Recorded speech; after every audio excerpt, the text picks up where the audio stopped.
Welcome to my humble little office. My name is R. Keith Andrews. I'm a spiritual guide and paranormal adept. The journey continues today on June 18th, 2021 at approximately 10:12 a.m. PST. It has been, to say the least, a hectic morning this morning. I got started early enough, but it took a lot longer to get done the errands I was planning on before I got back here. So, here we are. And like I said, this is, well, I guess the best way to put it is welcome to the first day of the rest of your life. How you got to where you are does not matter. I mean, it matters from the standpoint of it tells you who you've met, it tells you what experiences you've had. But everybody on the planet, every single entity, human, other races, plants, animals, elementals, you're all in the same boat. You're all right in the same place. You're starting right where you are right this moment. Okay, so with that in mind, and yes, we still do our puttering thing.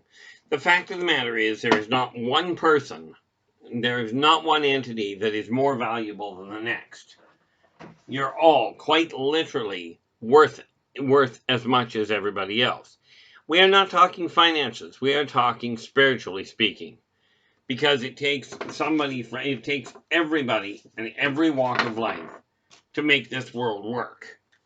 And the reality of it is that when we all put our heads together, when we all work together, when we all do unto others as you desire them to do unto you, when we treat each other the way we desire to be treated, this world will become a whole lot more enjoyable for a lot of people. Now, yes, there's always those few that are not going to be happy. Now, in case you hadn't noticed, we still have a tendency of cluttering things. But that's okay, we get used to it. Okay, the reality behind it is this. If, or more to the point, when you decide to modify the things in your life that you're not content with, that's when you start changing things. Okay, that's when your life starts to change. It does not matter who tells you that you've got to alter the way you're doing things. The reality is you're the only person on the planet that can be successful for you. Now, success starts, quite frankly, as a thought process. And I don't mean mental. It starts on the spiritual plane. Then you get an emotional, because here's the funny thing, and we're going to sidetrack just a fraction, like that's not normal or something. Most people that study Reiki, okay, most of you deal with 7 chakras, set up top, and from the crown chakra all the way to the root. Most of you deal with only 7 of them. I've been asked why I don't actually go to a Reiki master for healing. Well, here's why. Okay, most Reiki masters deal with 7 chakras in a vertical line. The really, really strong ones deal with 9, still in a straight line.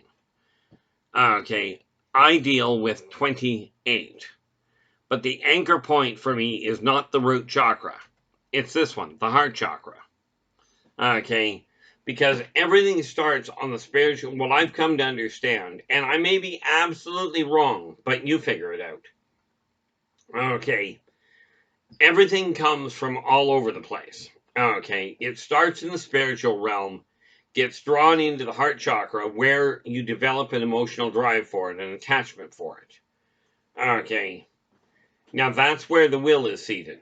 That's where you have the strength to alter this spiritual world into the material one. So you draw it into the heart chakra. Once it builds there, once you've got an imperative, a drive to actually have that energy, to make that change, then it transfers up into the brain. Okay, up into the mind. Okay, where the logical brain kicks in and starts sorting out how you're going to go about manifesting it.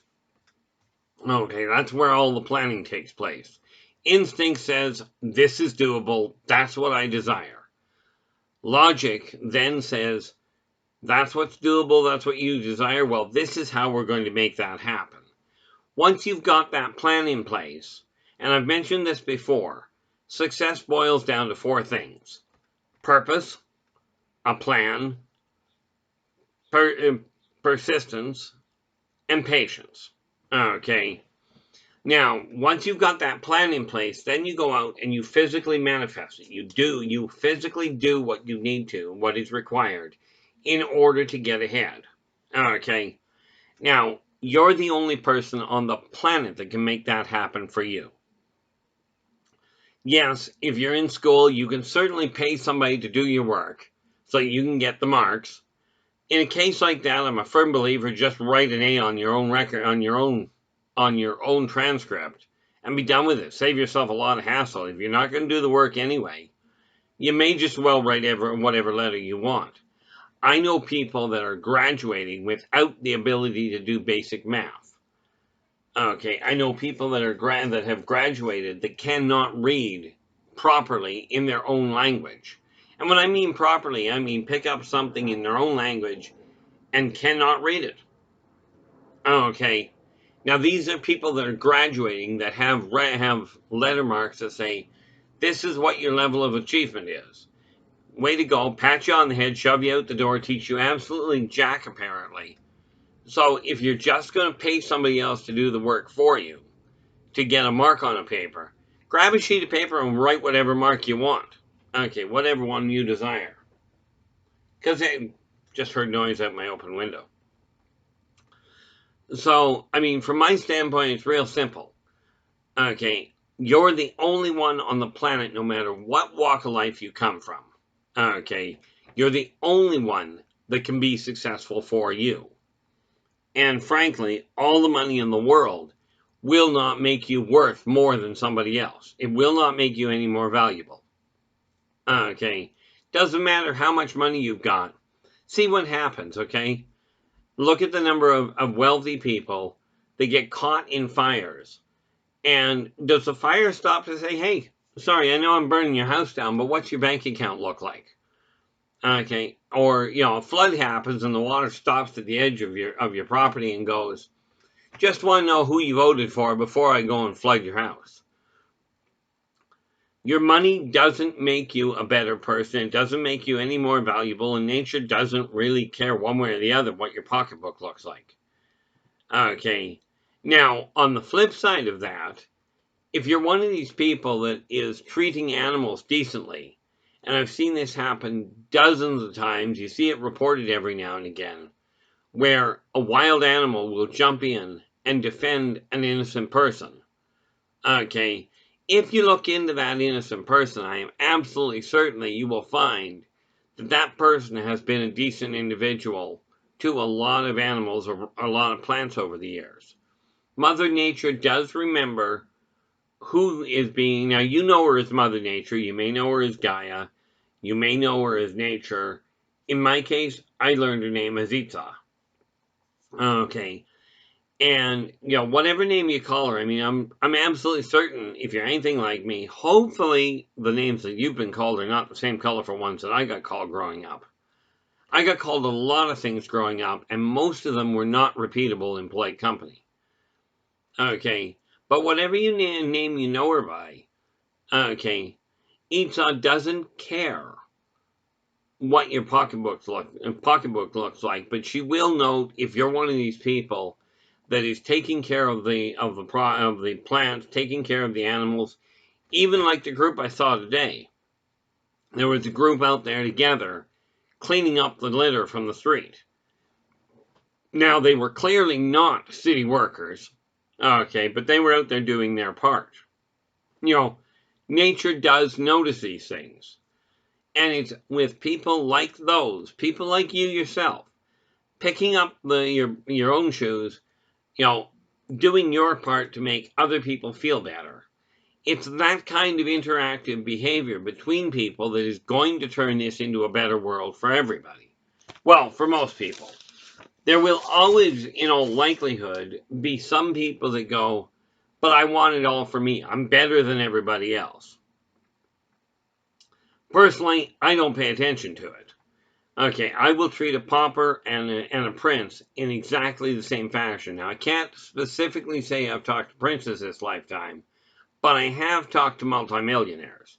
And I treat them with exactly the same respect as I do paupers. people living on the street. I just don't see a difference. Okay, now being a spiritual guide, there is no way I can look in the mirror and go, I'm a spiritual guide, therefore everybody else is garbage. Or, worse, what I see is people going, I'm a spiritual guide, I lead this church group, and only this church is good. People that are leading a church, a temple, a coven in that fashion, saying everybody else is lesser because I'm here, there is a critical problem.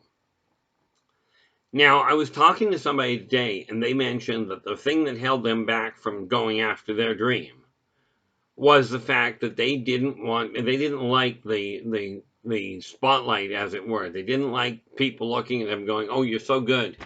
And like we told them, the reality is this. People will look at you if you're talented in any field. If you're talented, they will put you on a pedestal. They will look at you and go, you're that good. Gee, I wish I could do that. And they will aspire to emulate you. This is, frankly, something that is true throughout nature. Okay, it is a part of the life cycle. The key is not to start looking back at them going, I'm better than you. Do not let that happen. Become as absolutely good as you can.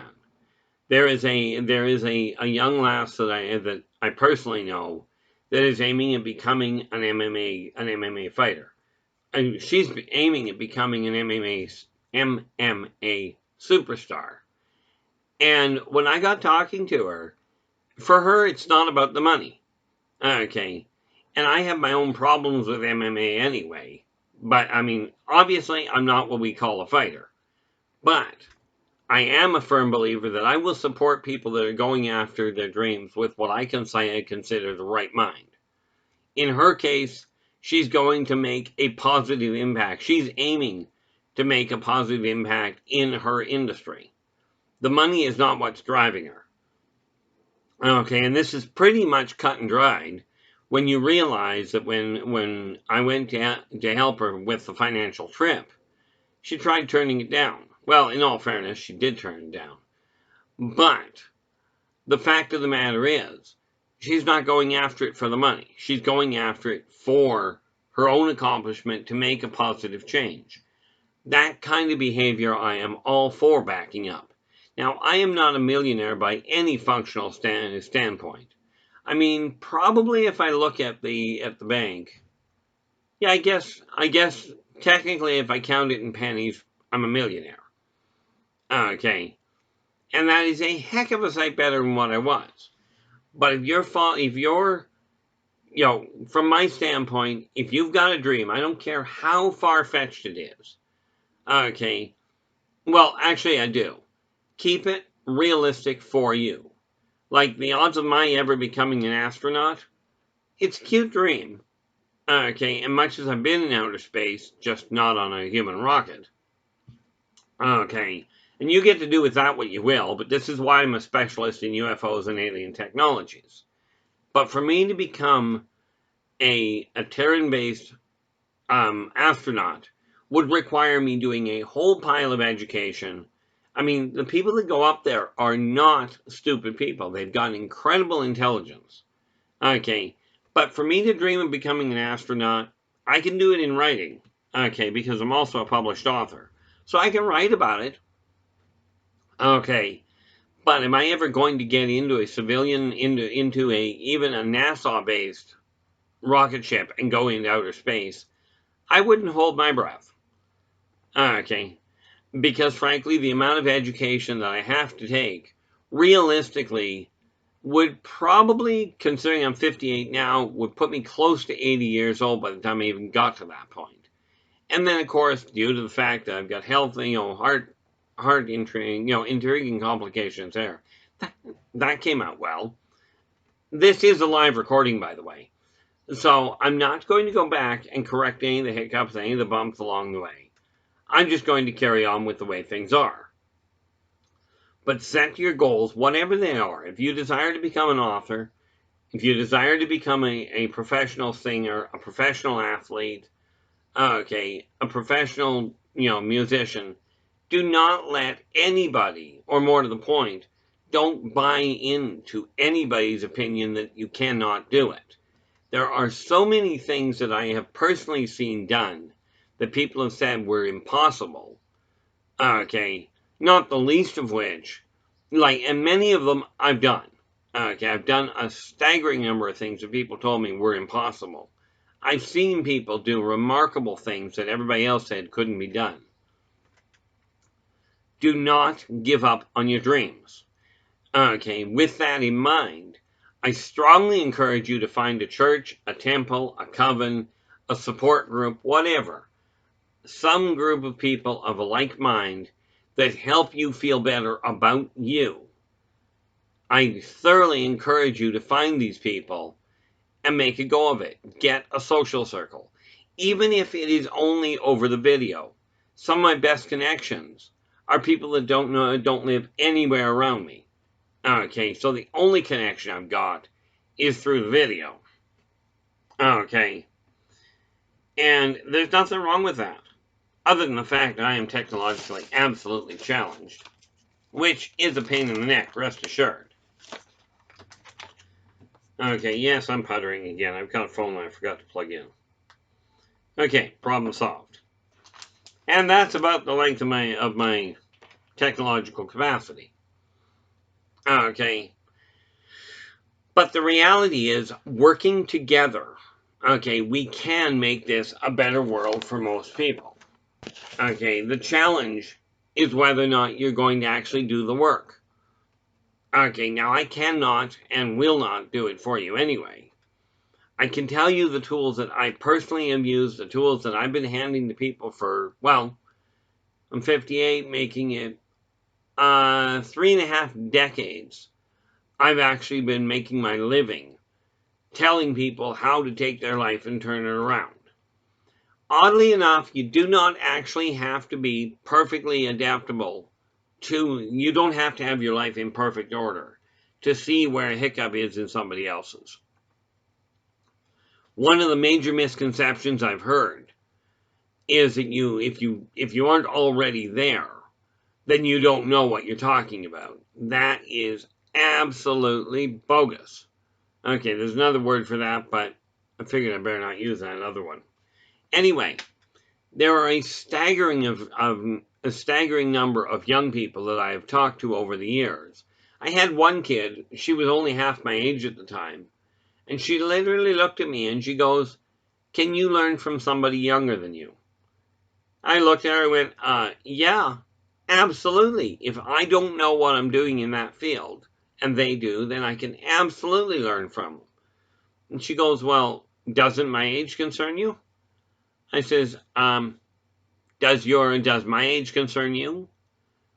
And she goes, "Well, no, but I don't know how old you are." I says, "Well, I don't know how old you are either. Mind you, much more importantly, I don't care how old you are." And the reason I put it that way is because you can learn from everybody. I can sit down and I showed one young lass years ago how to listen to the trees. And yes, that's where I get most of my information. From the trees, from the plants, from the animals around me. And I know how twisted that sounds. Okay, I really do. Even my own son has made the comment that he didn't believe that I could do it until he actually watched it happen. Okay, now, do I go out of my way to prove this to anybody? Not a snowball's prayer. I've had enough corroborating evidence over the years to know here that what I'm looking at, okay, I've had the corroborating evidence, and of course, the fact that my father on his deathbed corroborated everything that I'd already laid out.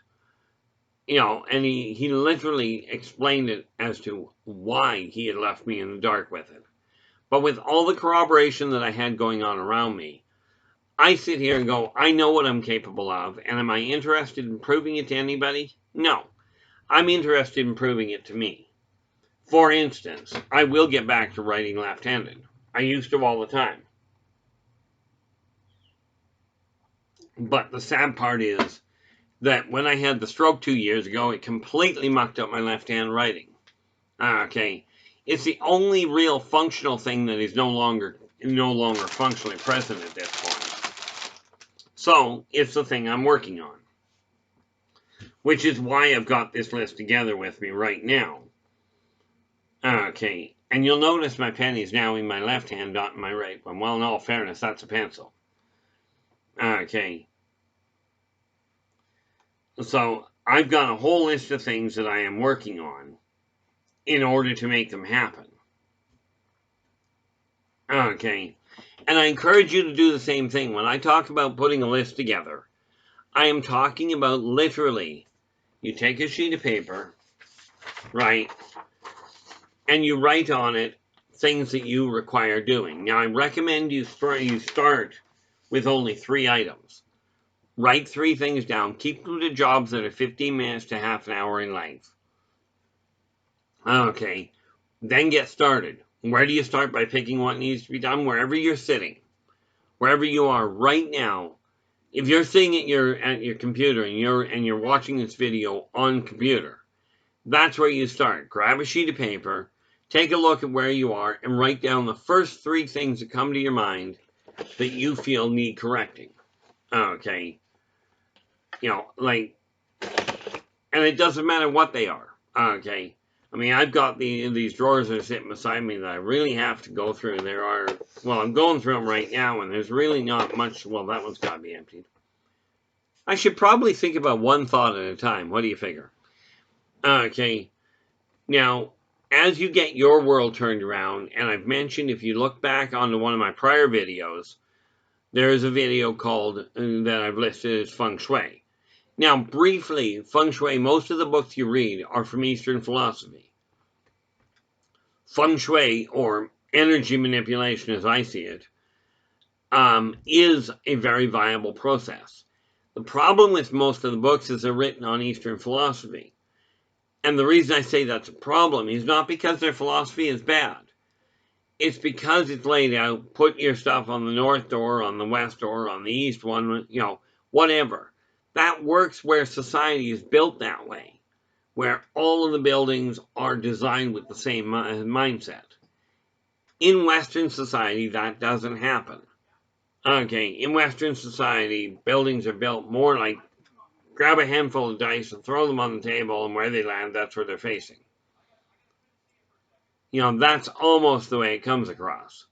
Now, of course, for those of you that are gamers, aka you play Dungeons and Dragons, you play, you know, Aftermath, Traveler, whatever. Yes, I'm specifying some pretty old games for some of you, but people around my age may well understand them, may well realize what they are. Okay, a lot of this has moved today to the internet, to the computer. Myself, I still don't play on the computer. I just never took to it. Probably because I'm technologically challenged. But as you get the energy in your home working properly in your primary working area, like where I am right now, and this is why I keep moving stuff back where it belongs. Okay, because frankly, it sort of needs to be done. Otherwise, I can't get things moving in the right direction. Or at least it's harder. So I put that stuff where it belongs, and now that'll fit properly. Now, nice part about it, when you get your home organized, now whether that is, now I am a firm believer, you've got to have your own hobbies, your own interactions, you've got to have your interpersonal, your husband, wife, boyfriend, girlfriend, co-workers, friends, the people you associate with that aren't you specifically. You've got to have your work. Okay, well, now that's your income manifestation. That may be work, that may be school. Okay, those are 3 venues that have to be dealt with. Then you have to take care of your physical health, your mental health, as in both your emotional and your cognitive, your logical base, and your spiritual health. Okay, again, you're dealing with these aspects that have to be brought in balance. When they are all running smoothly, you will be much more, or even as they smooth out, you'll be much more adept at coping with the stresses that are out there from other people. Okay, These are just some of the things that I personally am doing, which is why I go through things, why I alter the way I'm doing them. Okay, because by eliminating them, as they get more and more organized, which is a real scary thought for me, I'm still trying to figure out how I managed to get to this point at all. And then I think, oh, I know how I got here. I'm on Spaced Out Radio every the first Friday of every month on spacedoutradio.com from 9 p.m. to 11:30 p.m. PST. Okay, and I've been there for just over 6 years now. But it was the people from that group that really pushed me to start doing these videos. And it started because they kept asking me for my input on what they were going through and how I managed to cope with it. So I started off on that road, and then it expanded into something far more involved, which is why I've come to the conclusion that I've actually returned to spread one message. Okay, and it was tried a long time ago, but the message is simple. Every denizen on this planet, this is your first world. If you were born here, this is your first world, regardless of where you were born. If you were born on the planet, this is your first world. This is either a place that you can call the most miserable place in existence or the most fantastic. Now, fortunately, I've come to the conclusion that 90 to 95% of people out there are decent people doing their best to make things work, doing their best to get along. Unfortunately, 95% of what people talk about is the negative side. Okay, and this is propagated through your religions. When you're looking at worshiping some great creator, that's a great idea. I'm a firm believer in it, probably more so than you are. Okay, and that's a debatable point, but the reality of it is this. If you're going to worship a creator, number one, they don't require worshipers. Okay, they didn't require it before you got built, before the planet got built. Okay, and they certainly don't require all your money. But think of it this way. If you believe that your creator created everything, then he created everything. All positive things, all evil things, all religions, all languages, all skin colors, everything. There is no exception. Okay. Now that just is calling on if you believe that your creator created everything. Because it's either everything or it's not. It's not, it's everything or it's nothing. Okay. Now, by the way, you'll notice I jump around a little. Well, I'd apologize, but there's no point in doing that. Because that's just the way I am. If you ever run into me on the street, you'll find I talk the same way. Okay, and this is one of the reasons why I don't, it's one of those big reasons why I don't edit anything out. I just go back, yep, got the date right, I'm good to go. Okay, and with that in mind, I keep these to a half hour long because most people have a very hectic life. Lord knows I do. I've still got a list of 15 things that I haven't even written down yet. I got a lot of work I'm planning on doing today. But give us a thumbs up, subscribe to the channel, and share the daylights out of it to everybody. On the material side, I would love to see this message get out to everybody across the globe. Okay. And who knows, in time of May, I know for an absolute certainty that there are a lot of real decent people out there. Okay. But until we meet again tomorrow, take care of yourselves and each other, and for pity's sakes, stay positive.